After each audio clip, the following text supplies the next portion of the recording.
Você já ouviu falar de José do Egito, mas será que conhece mesmo a história dele? A maioria lembra só da parte da túnica colorida, ou de quando ele interpretou sonhos no palácio do faraó. Mas a vida de José vai muito além disso. É uma história de traição, sofrimento, fé inabalável e uma reviravolta que ninguém esperava. Hoje eu vou te contar essa história de um jeito diferente. E garanto que, se você ficar até o fim, vai sair daqui enxergando José com outros olhos. Imagine crescer em uma família grande, cheia de irmãos mais velhos. Agora pense em ser o filho preferido do pai, aquele que recebe tratamento especial. Foi exatamente isso que aconteceu com José.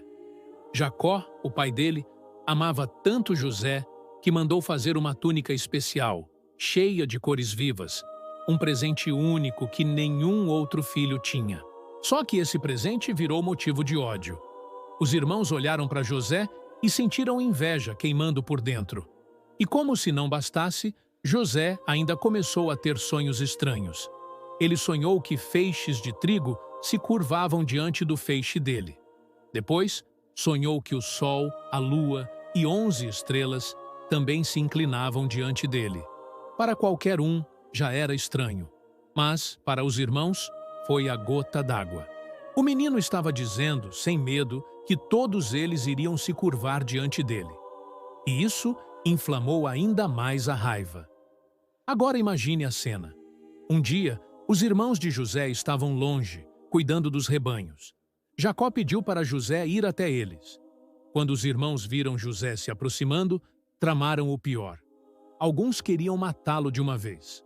Mas um deles sugeriu outra coisa: jogar o garoto em uma cisterna seca e deixar ele lá. E foi isso que fizeram. Rasgaram a túnica colorida, jogaram José dentro do buraco e ficaram ali, frios, ouvindo o menino gritar. Depois, quando passaram mercadores ismaelitas pela estrada, eles tiveram uma ideia ainda mais cruel. Venderam o próprio irmão como escravo. Amarraram José e o entregaram como mercadoria. O garoto foi levado para o Egito, enquanto eles voltaram para casa com um plano. Sujaram a túnica de sangue de animal e mostraram para o pai.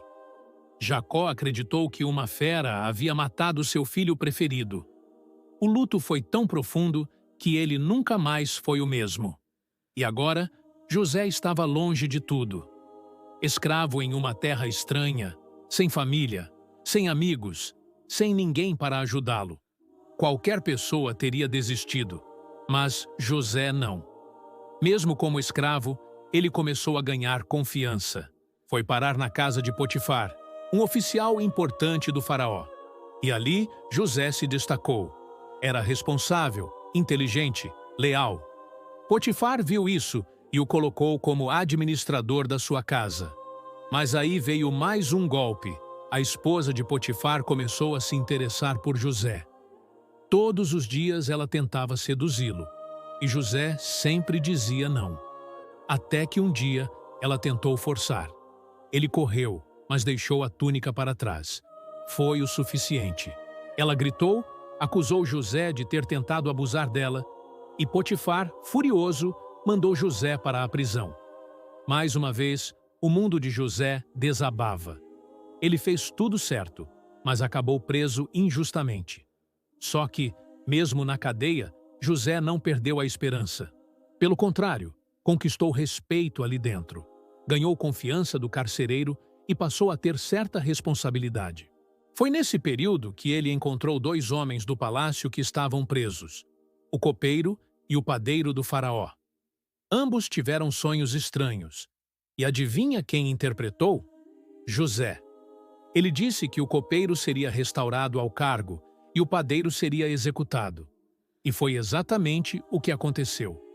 José só pediu uma coisa ao copeiro: que se lembrasse dele diante do faraó. Mas o copeiro esqueceu. José ficou preso por mais 2 anos, até que o próprio faraó começou a ter sonhos perturbadores. Ele sonhava com 7 vacas gordas que eram devoradas por 7 vacas magras. Sonhava com 7 espigas cheias engolidas por 7 espigas secas. Ninguém conseguia interpretar. Foi aí que o copeiro finalmente lembrou de José. Ele contou ao faraó que havia um homem na prisão capaz de decifrar sonhos. José foi chamado. Estava diante do homem mais poderoso do Egito. E quando ouviu os sonhos, ele não hesitou. Disse que viriam 7 anos de fartura, seguidos de 7 anos de fome devastadora. E aconselhou o faraó a se preparar, guardar alimentos e administrar bem o tempo de abundância. O faraó ficou tão impressionado que colocou José como o segundo homem mais importante do Egito. De escravo e prisioneiro, José virou governador. Nos anos de fartura, ele organizou armazéns, juntou comida e se preparou para o futuro. Quando a fome chegou, todo o Egito estava pronto. Mas não foi só o Egito que sofreu. Em Canaã, a família de José também passava necessidade. Jacó enviou seus filhos para comprar alimento no Egito. E adivinha quem eles encontraram? José. Mas eles não o reconheceram. Ele estava vestido como um nobre egípcio. Falava através de intérprete e parecia distante demais do garoto que haviam vendido. José, por outro lado, reconheceu seus irmãos. E aqui vem uma das partes mais emocionantes da história. Ele poderia ter se vingado. Poderia ter mandado prender, punir ou até matar. Mas escolheu outro caminho. Primeiro, testou os irmãos. Quis ver se eles haviam mudado. Depois, não aguentou mais segurar. Chorou na frente deles e se revelou. Disse: "Eu sou José, o irmão que vocês venderam." O choque foi tão grande que eles ficaram sem palavras. Mas José, com uma sabedoria incrível, disse algo marcante. "Vocês intentaram o mal contra mim, mas Deus transformou em bem." Foi por meio dessa situação que muitas vidas foram salvas. No final, José trouxe sua família para o Egito, reencontrou o pai, abraçou seus irmãos e viu como todo o sofrimento, toda dor e toda injustiça fizeram parte de um plano maior.